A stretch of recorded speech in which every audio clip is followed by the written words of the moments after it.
Assalamualaikum warahmatullahi wabarakatuh. Selamat pagi, siang, sore, ataupun malam tergantung kamu membuka video ini.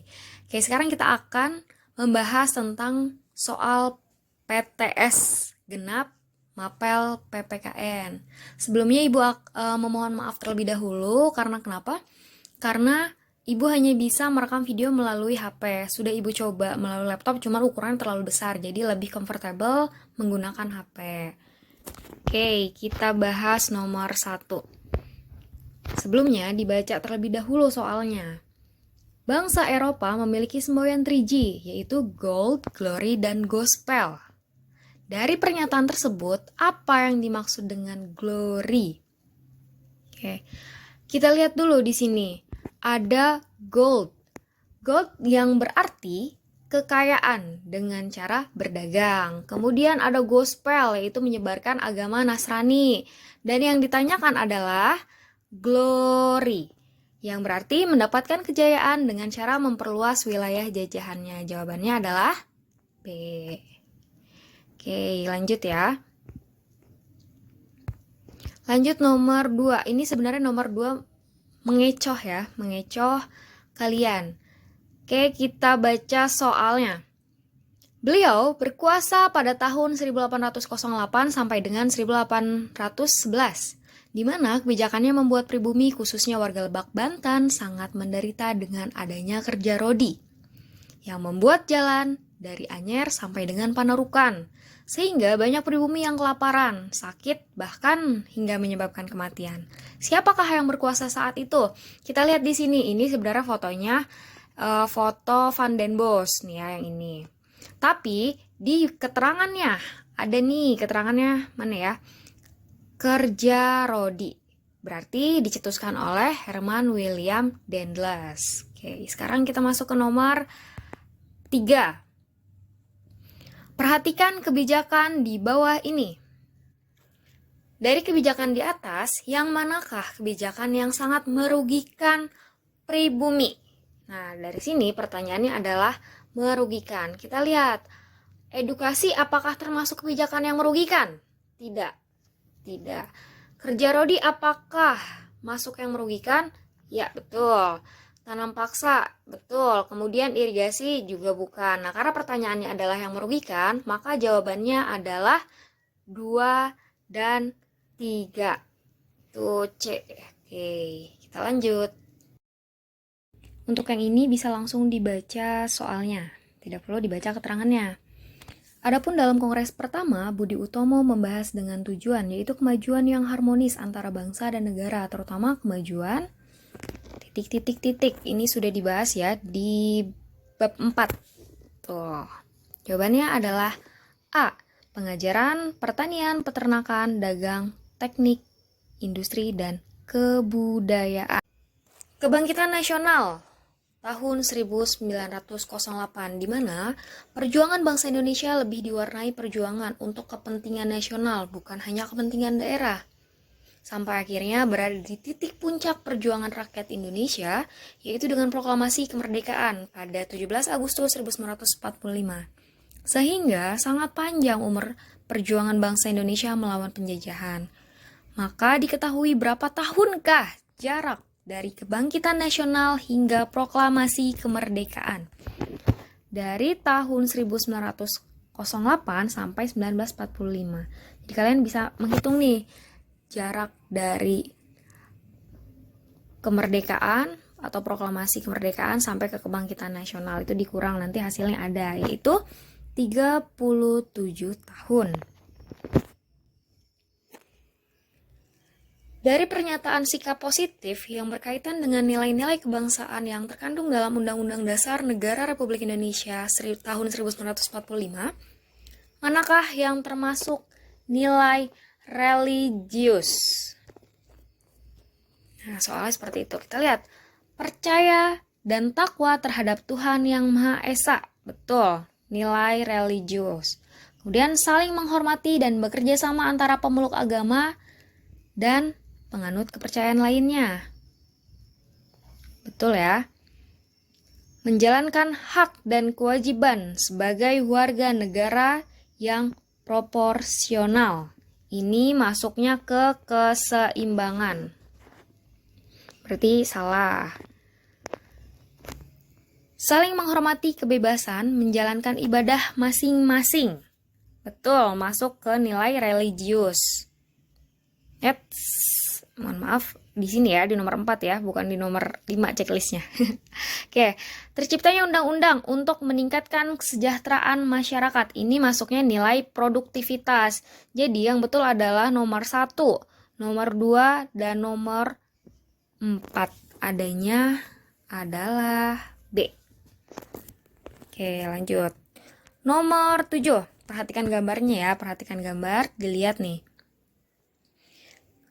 Kemudian soalnya adalah pilar utama dalam membangun persatuan dan kesatuan bangsa dalam masyarakat sebagai rasa cinta tanah air. Sebagai rasa cinta tanah air. Kemudian tumbuhnya kebanggaan sebagai bangsa Indonesia, tumbuhnya kebanggaan sebagai bangsa Indonesia dan pemahaman yang benar atas realitas dan perbedaan dalam keberagaman. Ditunjukkan oleh nomor. Kita lihat rasa cinta tanah air. Nomor 1 ini yaitu sedang membuat produk lokal. Nomor 2 ini adalah kegiatan Aukarin, sedang membagikan makanan kepada korban yang terdampak bencana. Sama nomor 3 juga. Dan nomor 4 ini terkait dengan toleransi. Nomor 5 adalah kebanggaan bangsa Indonesia. Nah, rasa cinta tanah air. Kita lihat di sini, rasa cinta tanah air bisa ditunjukkan oleh nomor 1 dan nomor 5. Tumbuhnya kebanggaan sebagai bangsa Indonesia. Nih, nomor 5 juga bisa nih masuk. Tumbuhnya kebanggaan dan pemahaman yang benar atas realitas adanya perbedaan dan keberagaman. Masuknya ke nomor 4. Itu. Jadi jawabannya adalah 1, 4, dan 5. Itu D. Oke, lanjut nomor 8. Oke, ini lanjutannya. Nomor 8. Peristiwa sejarah Sumpah Pemuda merupakan suatu pengakuan dari pemuda-pemudi Indonesia yang mengikrarkan satu tanah air, satu bangsa, dan satu bahasa. Sumpah Pemuda dibacakan pada tanggal 28 Oktober 1928 yang merupakan hasil rumusan dari Kongres Pemuda II. Isinya terdapat keyakinan persatuan Indonesia yang diperkuat dengan memperhatikan dasar persatuan, yaitu teks ini sebenarnya ada di dalam Sumpah Pemuda. Kalian bisa cek ya di bagian bawahnya. Ada pendidikan dan kepemudaan, hukum adat, bahasa, sejarah, dan kemauan. Ini masuknya adalah C. C ya. Jawabannya C yang betul. Kemudian nomor 9. Berdirinya Budi Utomo mendorong bermunculnya organisasi pemuda, diantaranya Trikoro Darmo yang memiliki 3 visi, yaitu Sakti, Budi, dan Bakti. Dalam kehidupan sehari-hari, yang manakah yang mencerminkan perilaku bakti? Yang mencerminkan perilaku bakti. Kita lihat dulu di sini ya. Sakti, yang artinya kekuasaan atau kecerdasan. Kira-kira bakal nyambung nggak ya nanti sama ABCD-nya? Kemudian Budi, kebijaksanaan. Dan Bakti, yang berarti kasih sayang. Bakti artinya kasih sayang. Dalam kehidupan sehari-hari, yang manakah yang mencerminkan perilaku memberikan kasih sayang? Boleh diartikan seperti itu ya. Peduli terhadap sesama umat manusia. Betul, udah langsung dibaca. Kalau ketika membaca jawabannya sudah ketemu di A, oh ini nih kira-kira. Oke, boleh tandain dulu checklist. Nanti misalkan yang A sama yang C hampir sama nih, misalkan gitu ya, yang A sama yang C hampir sama, tapi dicek lagi lebih mendekati kemana jawabannya gitu. Oke, lanjut. Nomor 10. Berikut ini yang merupakan tujuan organisasi Jong Sumatranenbon. Oke, kita lihat di sini kata kuncinya sudah jelas. Jong Sumatera. Ini orang Sumatera berarti. Kita lihat. Mempererat hubungan antar siswa asal Sumatera. Mengajari para pemuda agar menjadi pemimpin bangsa. Misalkan nggak tahu, aduh apa ya? Kita lihat lagi yang mana yang Sumatera lagi ya. Merupakan perwakilan organisasi pemuda dari tanah Jawa. Nomor 4, mengembangkan budaya Sumatera. Nomor 5, mengembangkan kekuatan politik. Berarti jawabannya ada di 1 dan 4. 1 dan 4 itu ada 2 jawaban, yang B atau yang C. Kita lihat, nomor 2 atau nomor 3. Merupakan perwakilan organisasi pemuda dari tanah Jawa. Tentu bukan ini jawabannya, karena Sumatera di sini. Mengajari para pemuda agar menjadi pemimpin bangsa. Betul, jawabannya adalah 1, 2, dan 4. Oke, jawabannya yang B ya. Nomor 11. Perubahan yang pesat dan pemikiran yang berkembang dari organisasi-organisasi pemuda mendorong para pemuda untuk mengejar persatuan yang lebih luas. Sehingga terlaksanalah rapat besar dengan nama Kongres Pemuda pertama yang dilaksanakan pada titik-titik-titik. Ini udah sering ya.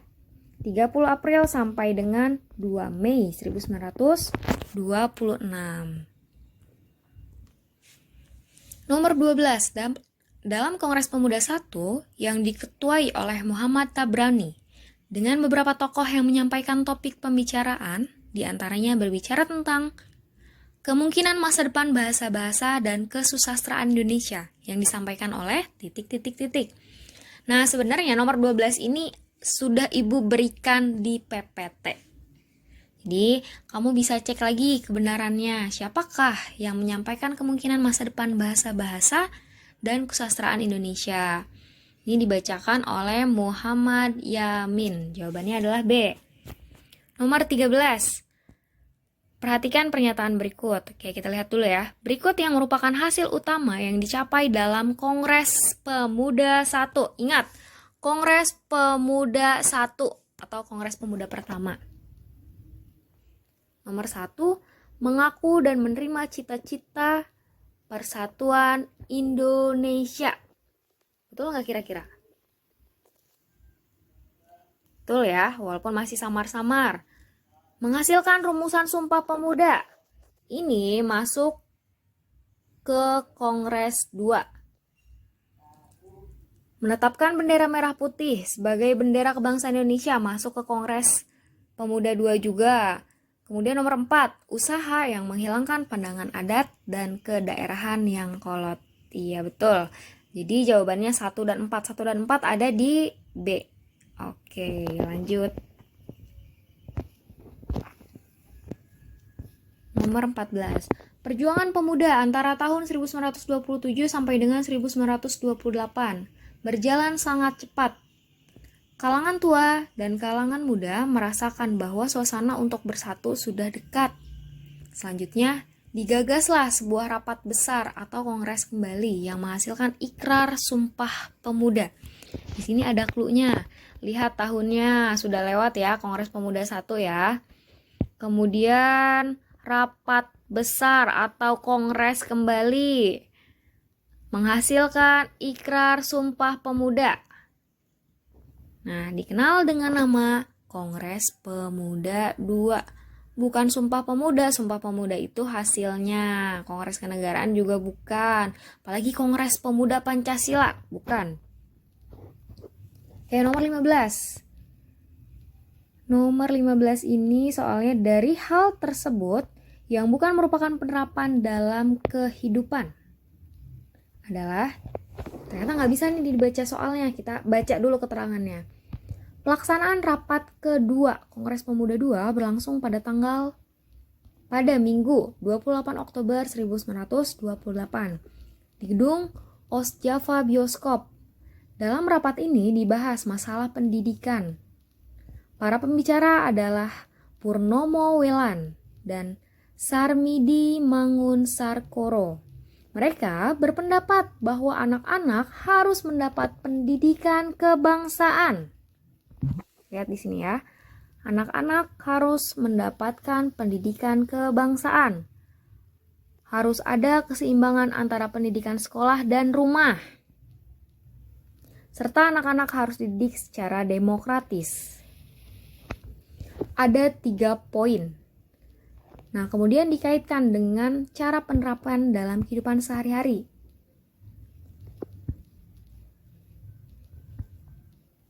Pertanyaannya adalah yang bukan.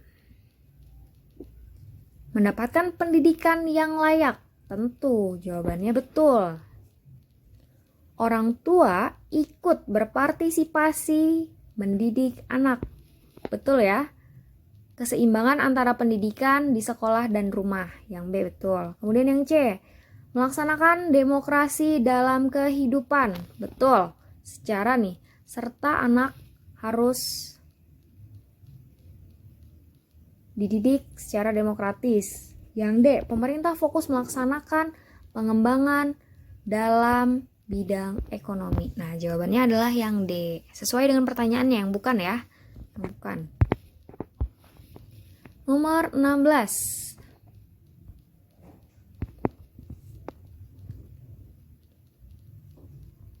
Menurutnya, gerakan kepaduan sejak dini mendidik anak-anak disiplin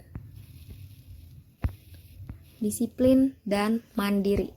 Disiplin dan mandiri. Kita cek di sini nilai-nilai disiplin dan mandiri. Penerapan disiplin dan mandiri sebagai wujud implementasi semangat Sumpah Pemuda dalam kehidupan sehari-hari di lingkungan sekolah ditunjukkan pada nomor ... Datang ke sekolah tepat waktu. Betul ya, nilai disiplin. Menggunakan seragam sekolah sesuai dengan harinya. Betul. Kemudian menghormati adanya perbedaan. Apakah itu termasuk atau tidak? Oke, menghormati adanya perbedaan. Ini lebih ke, nggak bisa ditulis ya, lebih ke religius. Kemudian mampu mengerjakan tugas secara mandiri. Betul. Terampil dalam mengerjakan segala hal. Betul, mandiri ini nomor 4 sama nomor 5 ini masuknya ke nilai mandiri. Mengambil keputusan tanpa mementingkan kepentingan bersama. Nah, dari caranya aja ini sudah salah. Ini masuk ke non-demokratis. Ke demokratis cuman nilainya negatif gitu. Penerapan disiplin dan mandiri sebagai wujud implementasi Sumpah Pemuda, semangat Sumpah Pemuda ditunjukkan pada nomor 1, 2, 4, dan 5. Yang D berarti ya. Kemudian untuk nomor 17. Berikut yang merupakan hasil yang dicapai dalam Kongres Pemuda kedua. Ini tadi sudah dibahas ya. Yang pertama itu Kongres Pemuda pertama. Berarti jawabannya adalah 2 dan 3C. Oke. Hasil keputusan Kongres Pemuda 2 terdapat ikrar Sumpah Pemuda yang berbunyi, kami putra dan putri Indonesia mengaku bertumpah darah yang satu, tanah Indonesia, dapat diimplementasikan dalam kehidupan dengan cara ... Nah, di sini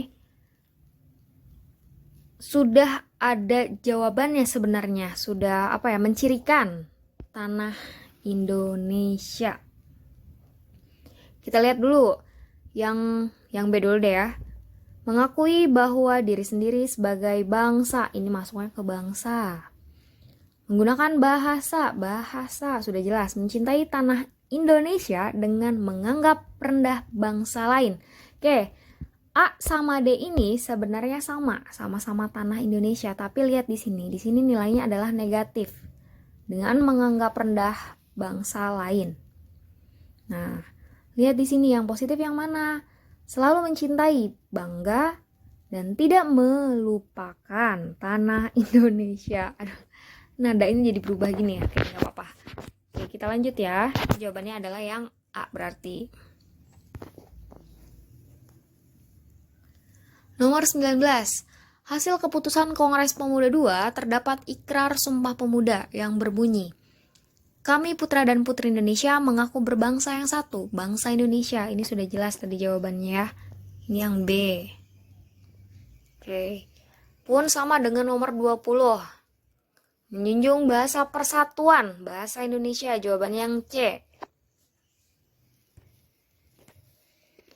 Sekarang masuk ke nomor 21. Chairil Anwar yang dijuluki si binatang jalang merupakan seorang penyair yang terkenal dengan judul puisinya yaitu Aku dan Kerawang Bekasi. Walaupun latar belakang pendidikannya terbatas, tetapi Chairil menguasai 3 bahasa lainnya yaitu Inggris, Belanda, dan Jerman. Karya-karyanya sangat melekat pada dunia sastra Indonesia. Kesusastraan merupakan wujud kecintaan Chairil Anwar pada titik-titik Indonesia. Sini sudah jelas nih, puisi itu merupakan karya bahasa. Puisi itu masuk ke sastra atau ke bahasa. Nah, dari sastra ini menunjukkan bahwa ciri khasnya adalah ke bahasa. Gampang ya? Gampang sebenarnya. Tapi masih banyak yang terkecoh. Oke, nomor 22. Satu nusa bermakna satu wilayah atau satu tanah air. Wilayah Indonesia. Satu bangsa bermakna satu kesatuan suku bangsa. Dan satu bahasa yang dinyatakan sebagai bahasa resmi kenegaraan. Pengantar pendidikan, interaksi, dan lain sebagainya. Sehingga bahasa Indonesia dijadikan sebagai alat komunikasi. Oke, ini sudah Ibu berikan saat pretest ya. Nilai gotong royong merupakan salah satu nilai luhur yang terkandung dalam Sumpah Pemuda. Berikut yang tidak termasuk dalam nilai gotong royong adalah titik.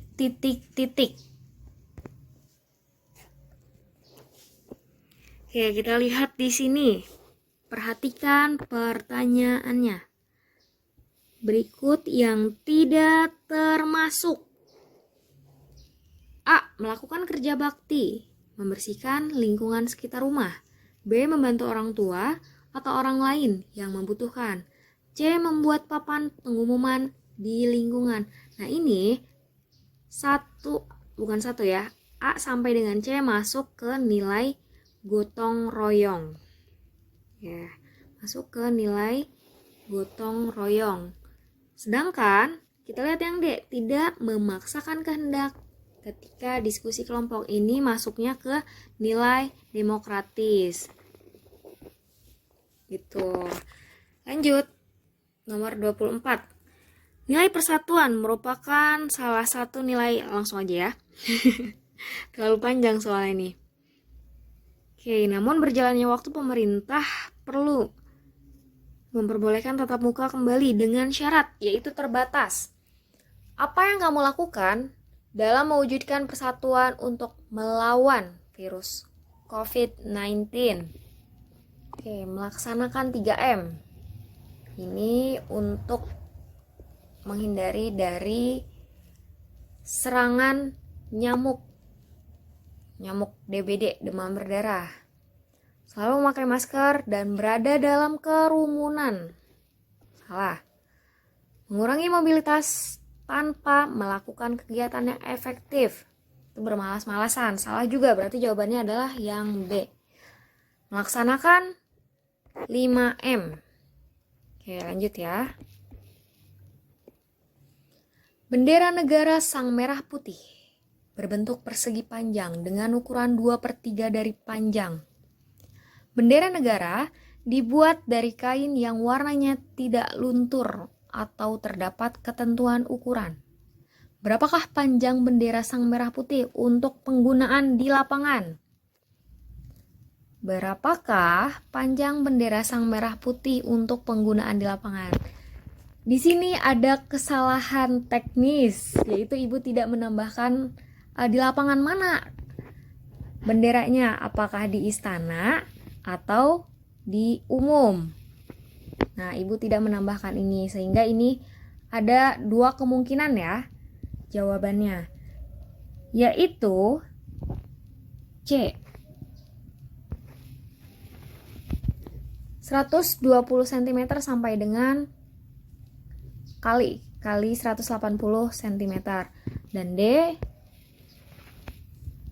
200 cm kali 300 cm. Oke, jawabannya 2 ya. Jadi kalian yang sudah menjawab C dan D itu jawabannya adalah betul.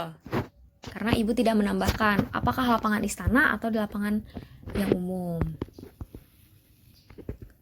26. Lambang Negara Kesatuan Republik Indonesia berbentuk burung Garuda Pancasila yang kepalanya menoleh lurus ke sebelah kanan. Perisai berupa jantung yang digantung dengan rantai pada leher Garuda. Dan semboyan Bhinneka Tunggal Ika ditulis di atas pita yang dicengkram oleh Garuda. Serta memiliki bulu sayap, ekor, pangkal ekor, dan berbulu leher yang melambangkan kemerdekaan Indonesia. Berapakah jumlah bulu sayap, ekor, pangkal ekor, dan bulu leher yang terdapat pada Garuda? Ini sudah ada clue. Oke, melambangkan kemerdekaan Indonesia. Ini sudah ada clue-nya ya. Ternyata burung Garuda ini memiliki 17 ekor, 8 bulu ekor, 19 bulu pangkal ekor, dan 45 bulu leher. Jadi di sini maksudnya adalah 17 Agustus. 17 tanggal 17 bulan 8 tahun 1945. Jadi jawabannya adalah yang C. Kemudian 27. Semangat kebangsaan dapat diartikan sebagai suatu dorongan untuk mempertahankan suatu bangsa dan memberikan dampak positif dalam perkembangan berbangsa dan bernegara. Semangat dan komitmen kebangsaan dapat ditumbuhkan dengan memupuk ... Kita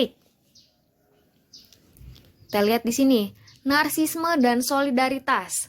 Narsisme ini masuk ke nilai negatif. Kemudian chauvinisme masuk ke nilai negatif juga karena mencintai bangsanya atau negaranya dan merendahkan negara lain atau bangsanya yang lain gitu. Nasionalisme, patriotisme, iya itu masuknya nilai positif.